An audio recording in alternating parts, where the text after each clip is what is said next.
O programa Cidade Aberta, segunda edição, começa a partir de agora aqui pelo canal 14, o canal digital da NET em Farroupilha, a nossa TV. Também estamos diretamente no Facebook, TV Cidade Farroupilha. Muito obrigado a você que nos acompanha aqui no canal 14 e também quem nos segue, nos acompanha pelo Facebook e por outras plataformas digitais que colocam a TV Cidade junto com você. Aguarde, em poucos dias você vai ter mais facilidades para ter a sua TV Cidade ao seu lado. Vai estar aqui na palma da sua mão. Vem aí o aplicativo que você vai baixar e você vai assistir ao vivo no seu celular a programação da TV Cidade. Quer mais? Sim, nós queremos estar sempre, cada vez mais junto com você. Você farroupilhense, você que nos acompanha também além fronteiras de Farroupilha, e alguns dias tivemos audiência também lá em Sydney, na Austrália, ou seja, são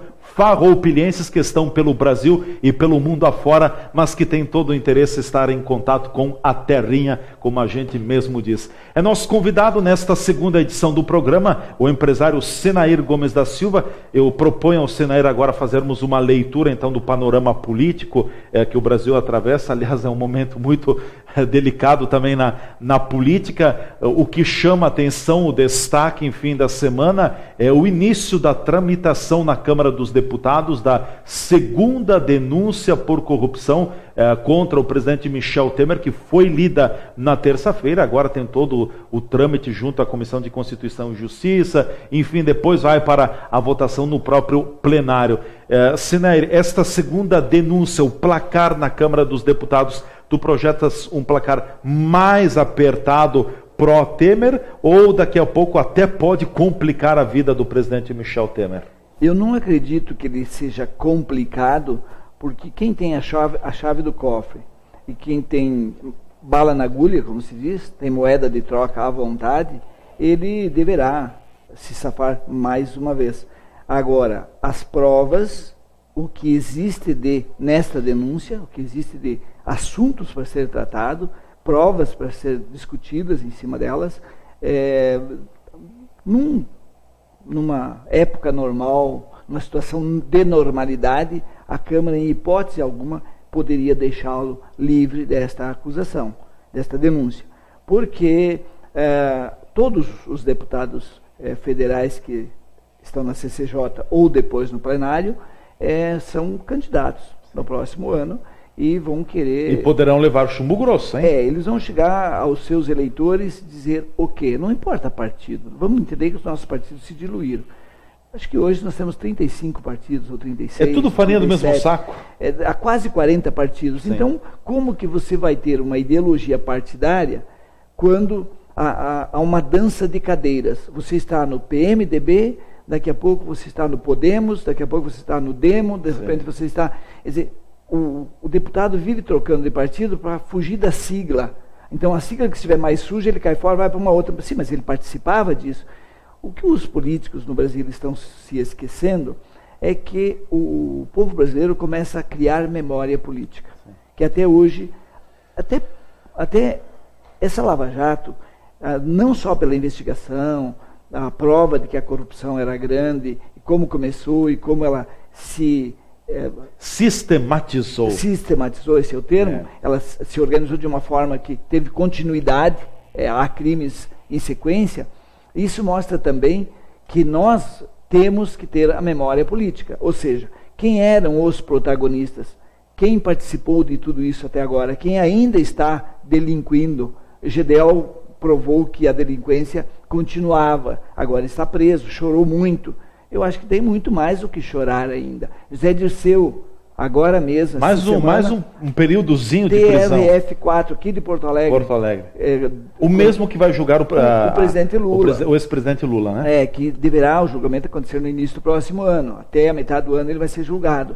São prenúncios de que o pessoal aqui leva a coisa a sério.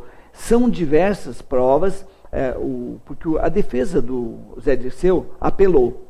Não concordou com o veredito de Sérgio Moro. Mas a acusação também recorreu do veredito de Sérgio Moro. E agora, o que acontece? Mais 10 anos para o José Dirceu. por todos os crimes que ele cometeu e já estão plenamente comprovados. Então eu acho que o presidente Lula vai ter muito mais dificuldade de escapar do TRF-4, que é aqui em Porto Alegre, e provavelmente a pena dele vai ser aumentada também, e se o Tribunal Federal, Supremo Tribunal Federal, não mudar, que está para ser mudada, a partir da segunda condenação já seria preso automaticamente. Parece que vão mudar, que as pessoas condenadas em segunda instância continuarão presas até que não se julgue o último recurso. Ou seja, vai voltar a impunidade para os que têm bastante dinheiro, e Lula, todos sabem que tem muito dinheiro, tem muitos capitais, que ele vai conseguir levar mais adiante a sua história. Tu achas que o presidente Michel Temer vai ter que gastar mais do que ele gastou na primeira denúncia, agora para na segunda denúncia ele salvar-se da mira do Supremo Tribunal Federal? Eu acho que ele não vai gastar mais, porque ele agora mesmo já liberou 1 bilhão, coisa parecida, não sei bem certo, não lembro bem certo, mas em torno de 1 bilhão para as emendas parlamentares. Então agora não tem mais de onde tirar recursos, porque esses recursos são verbas impositivas, então os políticos fazem questão de afirmar: mas não é dinheiro que saiu da educação, não é dinheiro que saiu da infraestrutura, não é dinheiro que saiu da saúde. Só que eles esquecem, e o povo não esquece, o brasileiro não é idiota como eles pensam, que esse dinheiro poderia estar destinado lá no orçamento para a saúde, para a educação e para a infraestrutura, e foi destinado para as emendas impositivas, ou seja, o presidente é obrigado a liberar esse dinheiro, só que não vinha liberando, porque se não tem dinheiro para a saúde, não tem dinheiro para a educação, por que vai ter dinheiro para as emendas parlamentares, que é uma campanha antecipada? Todo mundo sabe disso, e os brasileiros estão se dando conta. Essa revolta de todos os brasileiros, o senhor e a senhora que está me assistindo está revoltado também, que a gente percebe que eles ainda pensam que a gente é otário. Eu vou lá com um discurso, eu vou lá prometer mais algumas coisas, dizer que eu não estava envolvido nisso. Não, hoje todos nós sabemos quem está e quem não está. Ou seja, é mais fácil saber quem não está envolvido em falcatrua, porque há uma maioria absoluta, e todo mundo diz: não podemos generalizar. Com certeza não, mas é uma maioria absoluta que está envolvida de alguma forma. Então, eu acho que o nosso presidente apenas representa o que é o país em termos de relação política partidária com as grandes empresas. Eu só quero fazer uma comparação, eu não sei se você chegou a acompanhar, eu também não acompanhei direto, mas enfim, pelos noticiosos, na semana passada, lá no Rio de Janeiro, ocorreu um grande evento, o Rock in Rio, que movimentou muito a juventude, enfim, os adolescentes.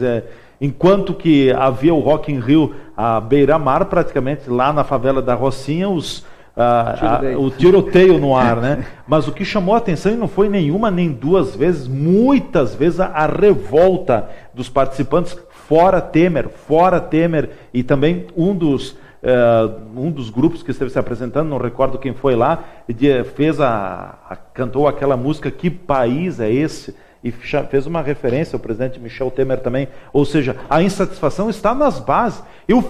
Na semana passada eu fui a Nova Prata, bem próximo à Nova Prata, no complexo de águas termais lá, e encontrei na estrada que dá acesso, no asfalto que dá acesso lá por baixo, que vai quase lá no complexo de águas termais, 2 ou 3 vezes pintado no asfalto: fora Temer. A insatisfação é grande, né? Quando a gente afirmou aqui na semana passada que ele tem 3,5%, né? Que era o resultado das pesquisas que aprovam ele. Então significa o quê? Ninguém quer mais Temer na presidência da República.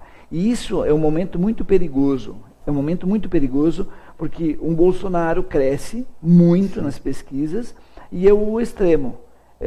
Que o brasileiro está cansado com tudo, né? Então quando o brasileiro... O PT não deu, o PSDB não dá, o PMDB não dá, o P não sei o que não dá. Então Não sobrou. Então surge um salvador da pátria novamente. Eu acho que o Brasil precisa de um choque de moralidade, é uma coisa, um choque de disciplina, que é outra coisa. Então a gente começa a ver no candidato Bolsonaro a capacidade, a possibilidade de enfrentamento, de que isso aconteça. Sim. Quem é o candidato capaz? É aí que vem o detalhe. Quem é o candidato o Alckmin faria isso? Não, o Alckmin é a famosa salada de chuchu, ou creme de chuchu. Ele é uma água morna, uma água fria com pouco gosto, o seu Alckmin. Eu já disse aqui que de todos os candidatos que estão aí, eu ainda sou mais Alckmin para administrar o país, ainda.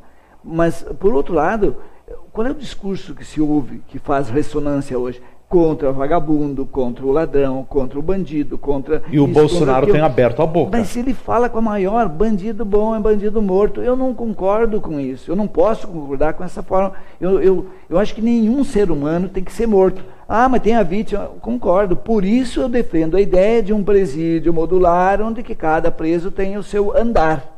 Tem o seu local de convivência que vai trabalhar. Eu acho que nós temos que dar oportunidade para qualquer ser humano, independente do erro ou dos erros cometidos, para que ele chegue, tenha a instituição tenha credibilidade, para que ele acredite, ele preso acredite. Bom, se eu cumprir estas etapas, eu tenho um resultado. Se eu cumprir estas etapas, eu tenho um outro resultado. Regras bem claras para que ele saiba como ele pode subir no conceito, como ele pode descer na sua possibilidade de ser salvo. Eu estive acompanhando nesta semana, numa rede nacional de televisão, foi exibida uma reportagem sobre o que mudou na vida do Joesley Batista depois da sua prisão. Que antes de tudo acontecer, enfim, que começou a fomentar todo esse esquema de corrupção no governo federal, ele mesmo disse que deu dinheiro para 1.800 políticos, 1.800. Era um bilionário aqui do Brasil, era um dos bilionários do mundo também. A reportagem mostrou, ele vivia numa casa em São Paulo com mais de 700 metros quadrados.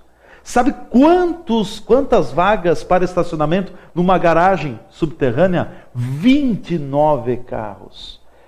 Uma vida de luxo, casado com a jornalista Tiziana Vilas Boas, com ligação com o SBT também, nesse sentido, mas, e do mais, vai para a cadeia em o quê? Um espaço lá de 2, 3 metros por 3, 4 metros quadrados. Pouca coisa, né? E como mudou a vida. E o barquinho dele em Miami, né? O barquinho dele como é que é o jet ski? Não, como é que chama lá? O iate. O iate. É um iate. A gente pobre tem dificuldade. Até de pronunciar, né? Essas pronúncias aí, com essas embarcações aí. Mas assim, olha uma vida luxuosa, e eu sempre falo isso. Se você cresce honestamente, você põe uma pedra de cada vez que conseguiu o teu alicerce, parabéns. Agora você crescer desta forma, e tantos outros brasileiros que a gente conhece, se nós parar para pensar aqui, nós vamos elencar no mínimo uns 20, que subiram dessa forma. Não sobe pedra por pedra, sim, andares por andares, é o pulo do patrimônio dos filhos do Lula e de outros que tem por aí.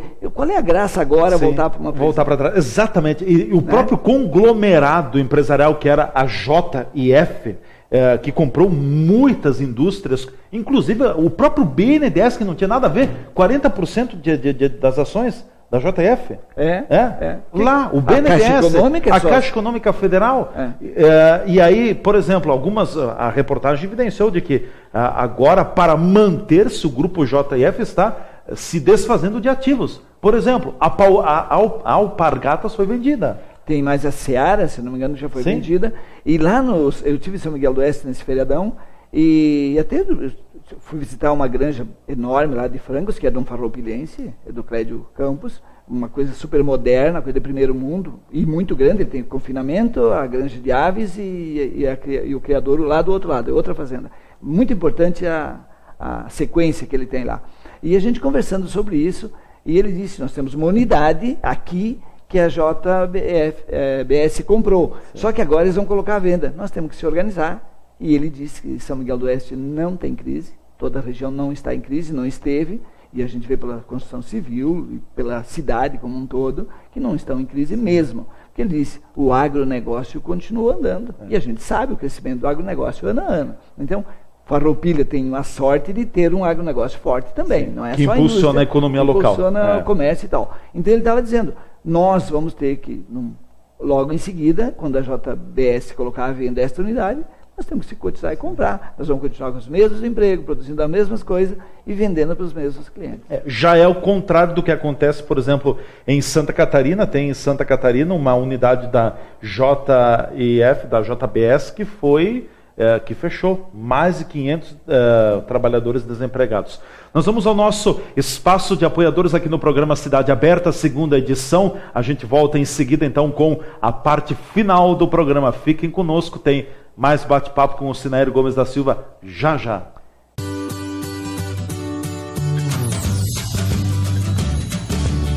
Refeições de dar água na boca. O sabor da comida caseira bem preparada. Servido em espaço amplo, organizado, local para um bate-papo e o tradicional churrasco gaúcho servido no ponto. Nas quartas-feiras à noite, a tradicional vitela.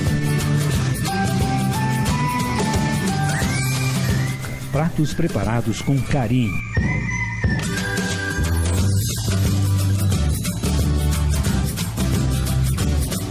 Grande variedade de sobremesas.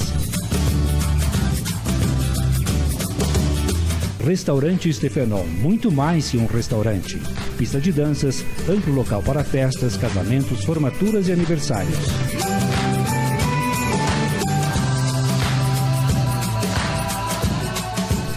Stefenol, o restaurante anexo ao Circo Operário em Farroupilha, na Rua Rui Barbosa, telefone 3261 4034.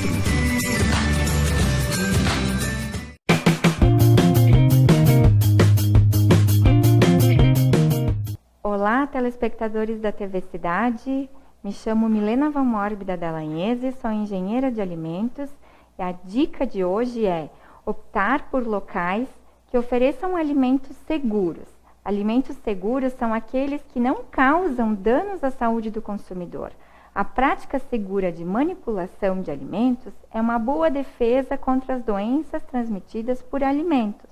O conhecimento das noções básicas de manipulação dos alimentos não é somente uma necessidade, é uma obrigação que deve fazer parte, inclusive, dos preceitos de educação da população e de orientação para os nossos filhos, pois trata-se de uma questão de saúde pública. Então, esta é a dica.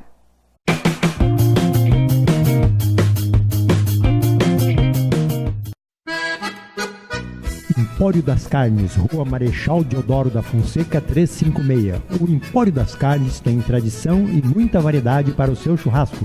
Carne fresca com procedência, qualidade e higiene. A empresa oferece carne com cortes especiais para o seu dia a dia e para aquele churrasco. Além dos seus já tradicionais clientes, atende também a diversos restaurantes e cozinhas industriais em Farroupilha e Caxias do Sul. Todas as segundas, terças e quartas tem promoção para as donas de casa. De quinta a domingo, a promoção para os que gostam do churrasco do final de semana. No Empório das Carnes, você também encontra uma variada linha de acompanhamentos e bebidas para o seu churrasco, almoço e janta. Temperos e acompanhamentos e grande variedade de congelados, inclusive diversas marcas de cervejas artesanais. O Empório das Carnes está à sua disposição na Rua Marechal Deodoro da Fonseca 356. WhatsApp 054 99990 0073.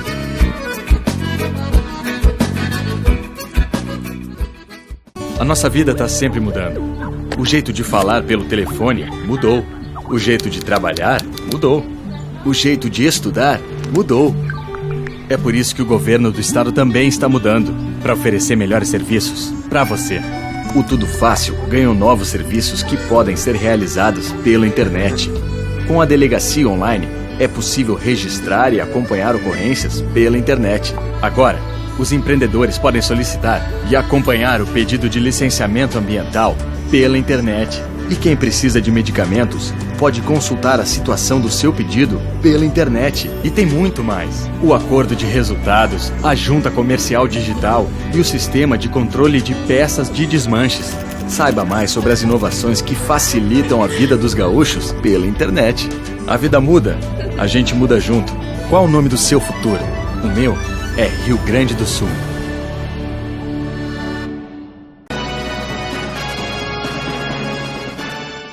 Voltando com o programa Cidade Aberta, aqui canal 14, a nossa TV, a TV Cidade. E também no Facebook, TV Cidade Farroupilha, o Cidade Aberta hoje, com a presença do empresário Senair Gomes da Silva, nosso convidado aqui nos estúdios. Senair, ainda na pauta política nacional, também é fato da semana, mais uma vez, o pessoal, a justiça está de olho no ex-presidenciável e atual senador Aécio Neves. Novamente é apresentado o pedido de prisão do senador Aécio Neves.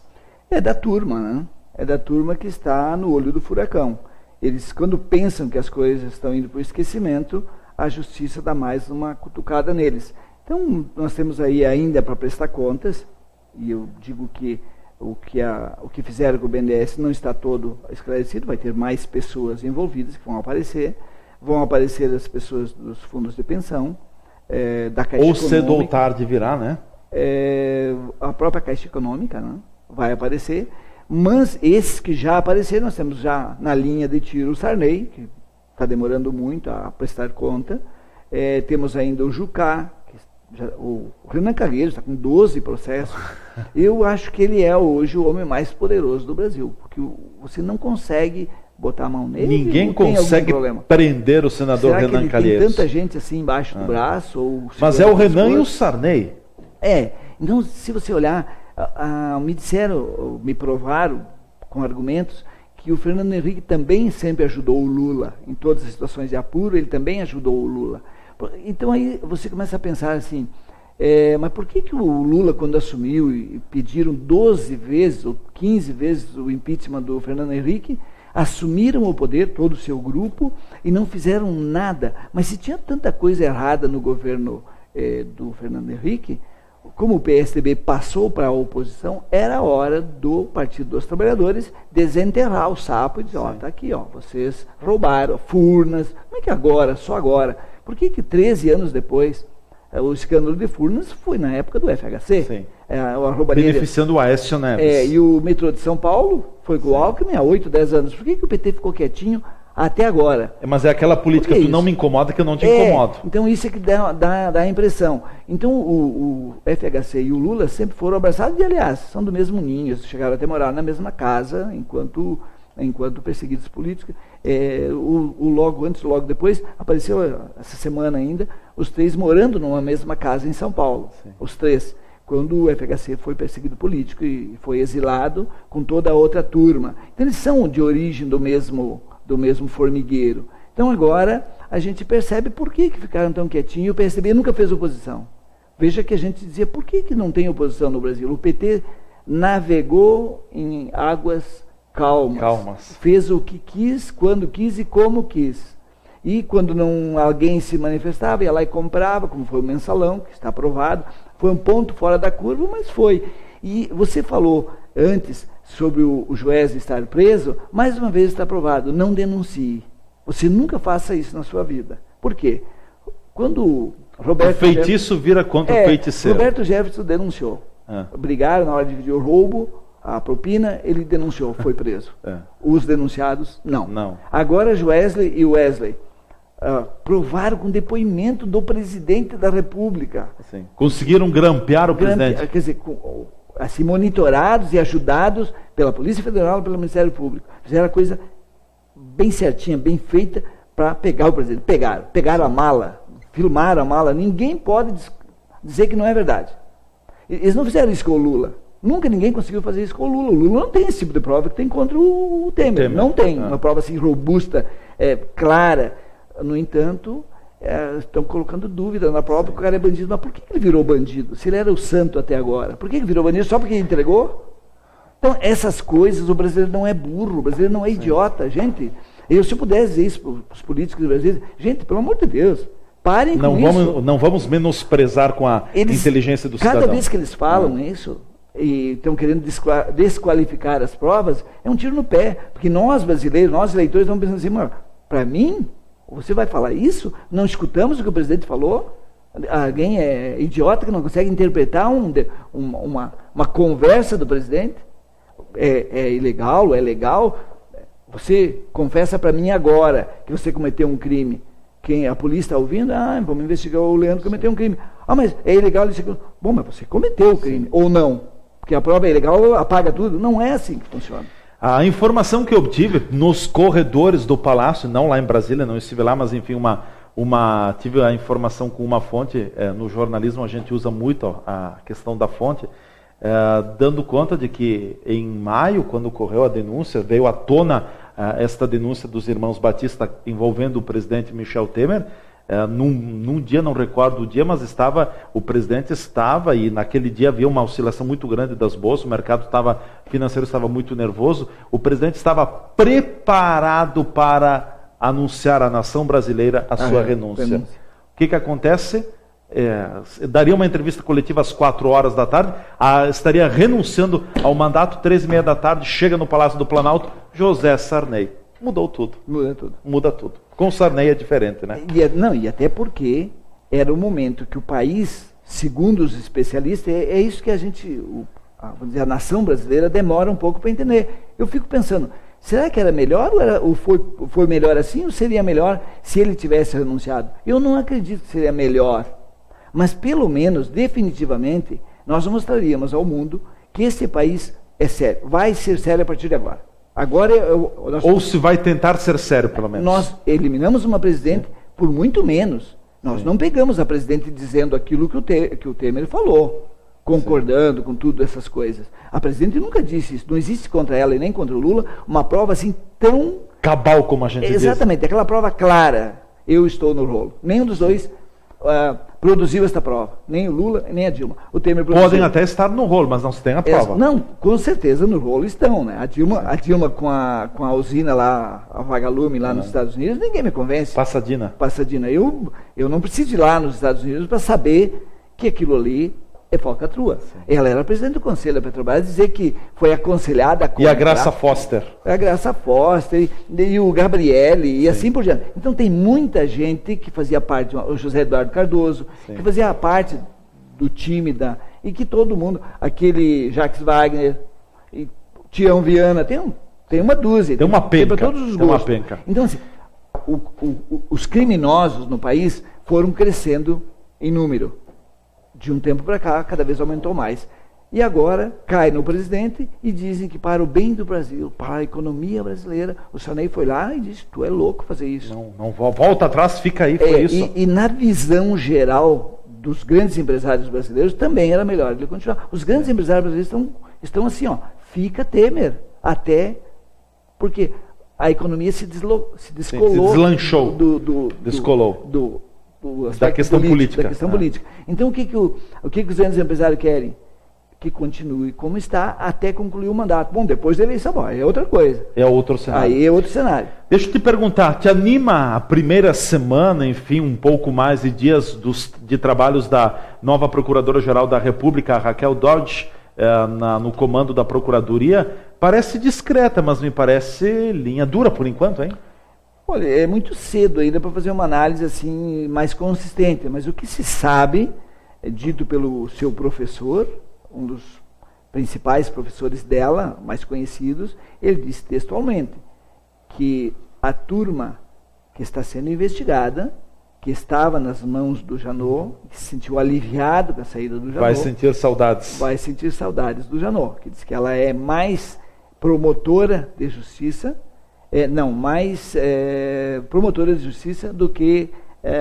Ela tem mais capacidade de investigação. Ela é mais firme, mais dura. E conhece mais profundamente o Código de Processos. Ou seja, eles estão muito mais fácil, no caso hoje, nós estamos muito mais fácil condená-los com provas contundentes do que na época do Janot, que por qualquer coisa ele saía fazendo acusação. Era o falastrão. E ela vai ter muito mais embasamento. Eu acredito que quando ela denunciar alguém, não tem como escapar, me parece. Sim. Então, se isso teremos que aguardar, né? Se isso se confirma, que mais gente está falando isso, que ela tem mais capacidade de juntar provas. Se isso se confirmar, o Brasil agradece. Sim, com certeza será um grande passo. Bom, para concluirmos, Senair, a terça-feira, a última terça-feira, marcou também um momento especial numa das emissoras de televisão de alcance nacional e internacional, a TV Globo, com a estreia da novela É Tempo de Amar, e exibindo cenas aqui da Serra Gaúcha, enfim, Bento Gonçalves, Carlos Barbosa, parece que tem alguma coisa de Garibaldi também, não sei se tem algo aqui do município de Farroupilha, mas é um cenário, uma vitrine inquestionável, e daqui a pouco eu acredito que o turismo aqui da nossa região seja muito beneficiado com tudo isso, né? Na terça-feira eu vi algumas imagens, me chamou a atenção, um restaurante numa cantina, provavelmente até saiba qual é a cantina, é aqui da região.